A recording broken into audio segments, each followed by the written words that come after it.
He won 20 races, lost just one, and left rivals so far behind that bookmakers sometimes refused bets. Yet inside the legend of Man o' War are secrets that challenge everything you thought you knew about the most famous racehorse of the 20th century. A bizarre defeat, hidden training methods, and controversies you have never heard. Each revelation unravels a piece of his myth, but the real mystery begins with the only day he couldn't win. 20 victories out of 21 starts. The numbers sound simple, but the reality behind them is anything but. Man o' War didn't just win, he made winning look inevitable. In an era when bookmakers sometimes refused to take bets on him, the ODDS told their own story. 3 times the daily racing form recorded Man o' War at 1 to 100 odds, meaning a bettor would have to risk $100 to win $1. The public saw him as a sure thing, and the racing world responded by piling on the weight, literally. Handicap races often forced Man o' War to carry far more than his rivals. At 2 years old, he was assigned 130 pounds in the Sanford Memorial, 15 pounds more than Upset, the horse who handed him his only defeat. Again and again he lined up under top weight, sometimes giving away as much as 32 pounds to the rest of the field. Yet he kept winning, often by daylight, and often while his jockey eased him up before the finish. His stride was measured at nearly 28 feet, longer than any contemporary, allowing him to cover ground with an efficiency that left even seasoned trainers in disbelief. His earnings, $249,465 by the end of 1920, set a new American record, and his times rewrote the record books. 3 world records, 2 American records, and 7 track records, all in just 2 seasons. But the numbers only hint at the scale of his dominance. In several races, the official charts note Man o' War was never fully extended, his jockey standing in the stirrups or pulling him up with lengths to spare. The true measure of his ability may never be known because he was so rarely asked for it. Every chart, every set of odds, every added pound was a silent admission. Man o' War was running in a class by himself. And yet, for all that dominance, there remains the question, how did a horse this close to unbeatable ever lose at all? If you're fascinated by the real stories behind the legends, make sure to like and subscribe. There's much more to uncover. August 13th, 1919. Saratoga's summer air was thick with anticipation as the 2-year-olds lined up for the Sanford Memorial. Man o' War, unbeaten and carrying 130 pounds, stood beside a flimsy webbed barrier, 15 pounds heavier than Upset, his main rival that afternoon. The starter, C.H. Pettingill, was a substitute that day. Accounts from the New York Press and the Daily Racing Form describe a tense, disorderly lineup. Horses wheeled and balked through several false starts. When the barrier finally sprang up, Man o' War was not facing directly forward. Some eyewitnesses said he broke sideways. Others said he broke nearly backward. Either way, he was off poorly, losing precious ground in a 6-furlong sprint where every stride mattered. Johnny Loftus, Man o' War's jockey, tried to recover, urging the colt through the pack.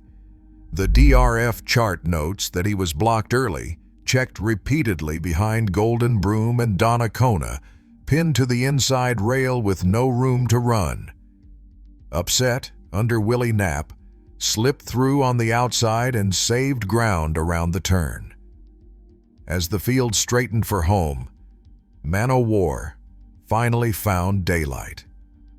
Loftus swung him wide, unleashing a furious late charge. The crowd at Saratoga watched as Man o' War devoured ground, closing with every stride. At the wire, Upset held on by a neck. The official margin was a diminishing half-length. The press that evening was unsparing in its analysis. The thoroughbred record called Loftus's ride abominable. Others blamed the starter, arguing the field should have been recalled. The DRF's J.L. Dempsey wrote that Man o' War had been greater in defeat than before, forced to overcome every obstacle, bad brake, traffic, and a 15-pound disadvantage. The stewards let the result stand. No formal inquiry, no protest, just a stunned silence and a single blemish on an otherwise perfect record. The defeat only deepened the legend.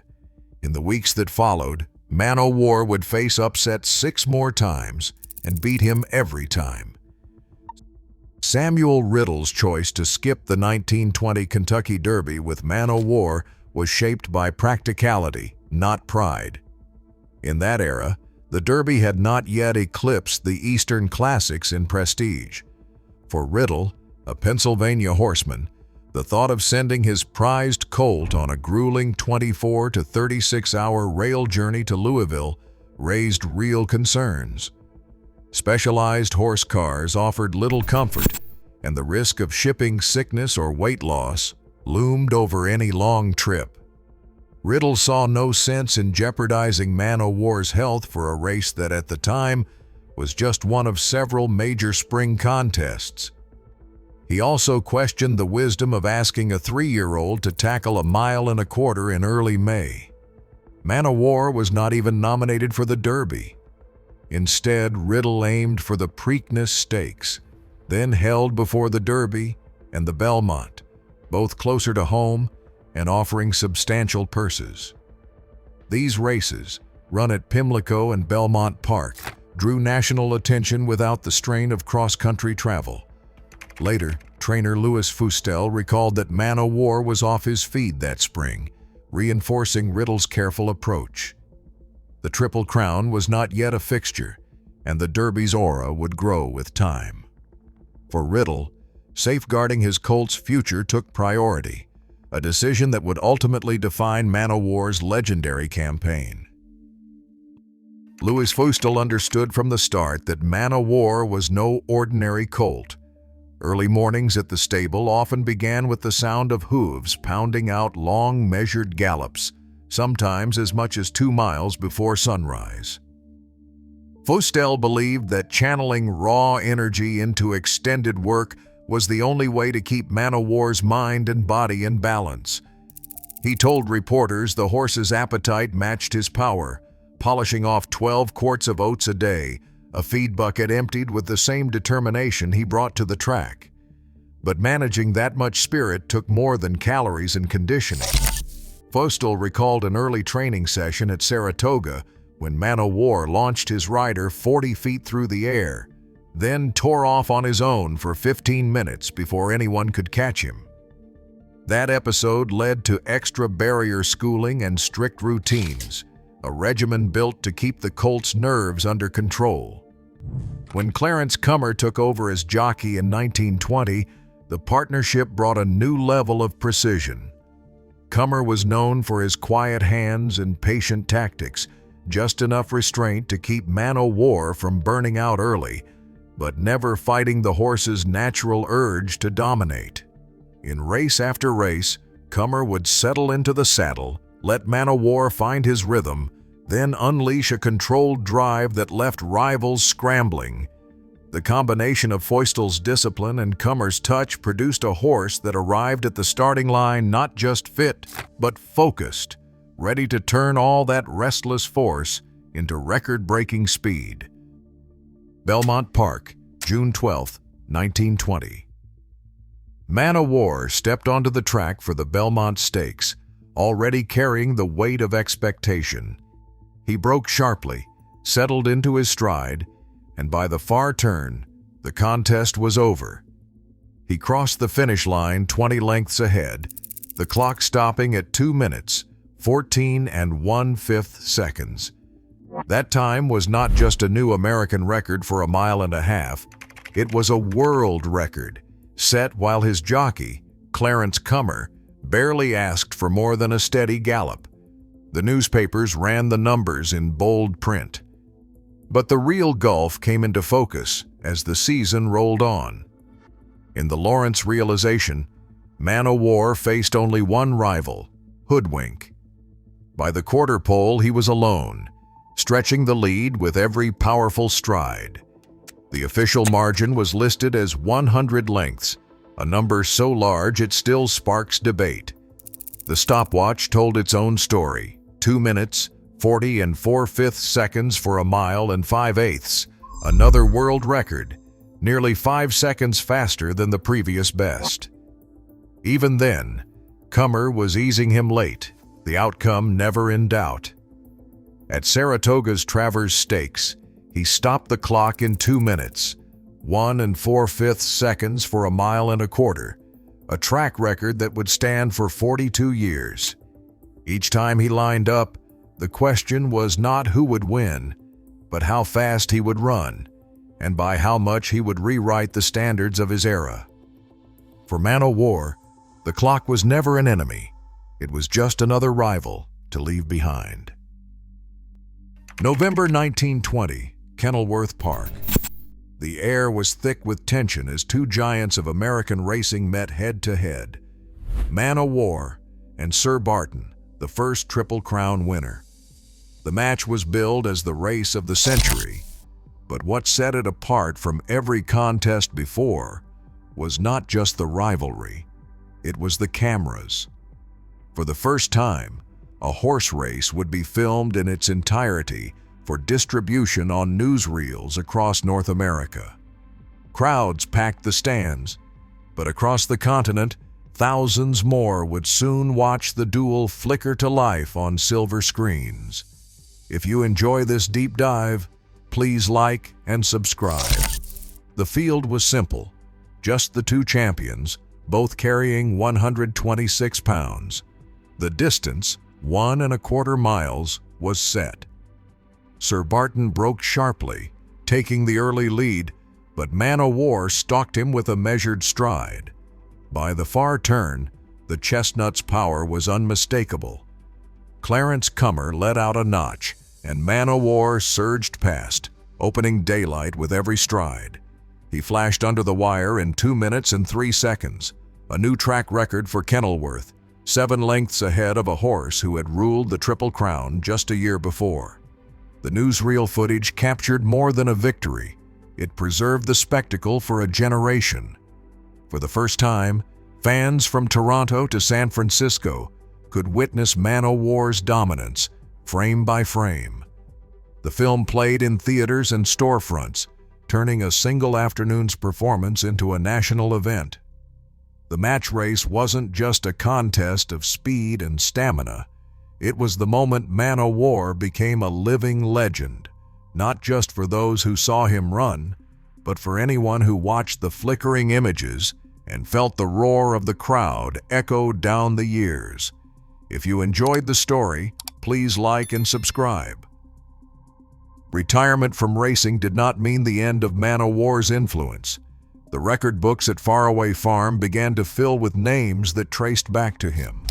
Over his stud career, Man o' War sired 386 foals, a remarkable number for the time, and among them 64 became stakes winners. The Jockey Club stud book lists champions like American Flag, Crusader, and the steeplechase star Battleship. But it was War Admiral, foaled in 1934 out of Brushup, who would carry his legacy into another era. War Admiral swept the 1937 Triple Crown, cementing Man o' War's reputation not just as a racehorse, but as a foundational sire. Breeders from across the country sent their best mares to Faraway Farm, hoping to capture even a fraction of his power and stamina. The demand was so high that Man o' War's book filled quickly each season, and his foals commanded premium prices at auction. Bloodlines that began in his paddocks would ripple outward for generations. His influence extended beyond the flat tracks. Battleship, one of his sons, crossed the Atlantic and won the Grand National at Aintree, a rare feat for an American-bred horse. Pedigree analysts still find Man O' War's name woven into the ancestry of modern champions. The statistical impact is clear. Roughly 1 in 6 of his foals became a stakes winner, a ratio that set a new standard for American sires. Through War Admiral and others, his bloodline continues to shape the sport, appearing in the pedigrees of Grade 1 winners and classic distance horses. For breeders and historians alike, Man O' War's legacy is not just a matter of memory. It is written into the very DNA of the thoroughbred. Please like and subscribe. Saratoga's grandstand brimmed with 35,000 fans for the Miller Stakes in August 1920, a record crowd for the track, and all eyes fixed on a single chestnut. The crush was so intense that 12 Pinkerton guards were stationed in the paddock, forming a human shield as Man O' War was saddled for the race. When he ran again in the Travers, the demand to see him was so overwhelming that officials opened the infield, allowing another 5,000 spectators to cross the track and pack the inner rail. At Belmont Park, the Withers Stakes drew 25,000, a remarkable turnout for a post-war weekday. Newspapers called him a sensation, and his image was everywhere, on souvenir postcards, lithographs, and the covers of racing programs. Collectors today still find original Man O' War memorabilia from that fevered era, proof of his commercial pull. Even after retirement, Faraway Farm became a pilgrimage site, with visitors lining the fence just to catch a glimpse of him in his paddock. For a few short years, Man O' War wasn't just a racehorse. He was the main event, the headline, and the reason the turnstiles spun at dizzying rates. Stories about Man O' War have a way of growing larger with each telling, and nowhere is that clearer than in the myths that still cling to his record. One of the most persistent is the idea that the word upset, meaning a shocking defeat, was invented the day Upset beat Man O' War at Saratoga. But the truth is older and less convenient for legend makers. Sports writers were using upset to describe surprise losses decades before 1919, and newspapers from the 1870s and 1880s show the word in boxing, baseball, and racing columns long before a chestnut colt named Upset ever stepped onto a track. The coincidence of names made the story irresistible, but the term was already part of the language.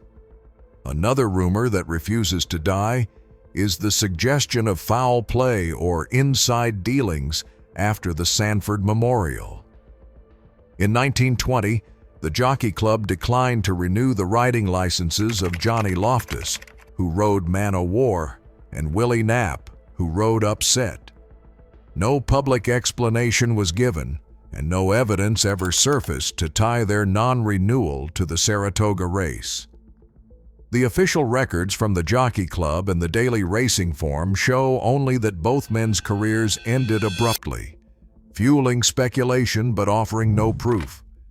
Racing folklore thrives on mystery, but the archival trail is clear, and the license story remains just that, a rumor, not a verdict. Man O' War's frame was built for both speed and survival. Contemporary equine veterinarians point to his deep chest and powerful hindquarters, the hallmarks of a body designed to handle the pounding of racing at top speed. His stride, measured at nearly 28 feet, wasn't just a spectacle. It minimized the number of times his hooves struck the ground, reducing wear on joints and tendons. Photos from his Hall of Fame profile show a horse with a broad heart girth and sloping shoulders, features that support efficient breathing and strong acceleration. After the Potomac Handicap, Man O' War came up with a swollen tendon, a warning sign for any racehorse. Yet under careful management and attentive veterinary care, he returned to dominate the match against Sir Barton just weeks later. The absence of catastrophic injury across his demanding career speaks to both his physical soundness and the conservative approach of his handlers. Man o' War retired from the track sound and lived out his days at Faraway Farm. He died on November 1st, 1947, at the age of 30, an advanced age for a thoroughbred, especially one with such an intense early career. His longevity is often cited by veterinarians as evidence of exceptional conformation and resilience, a legacy that endures in his bloodline and in the record books. Even now, no horse has matched Man o' War's combination of dominance and mystery. His bloodline threads through modern racing, shaping champions a century later. As the sport evolves, debating fair play, spectacle, and myth, his legacy still raises the bar.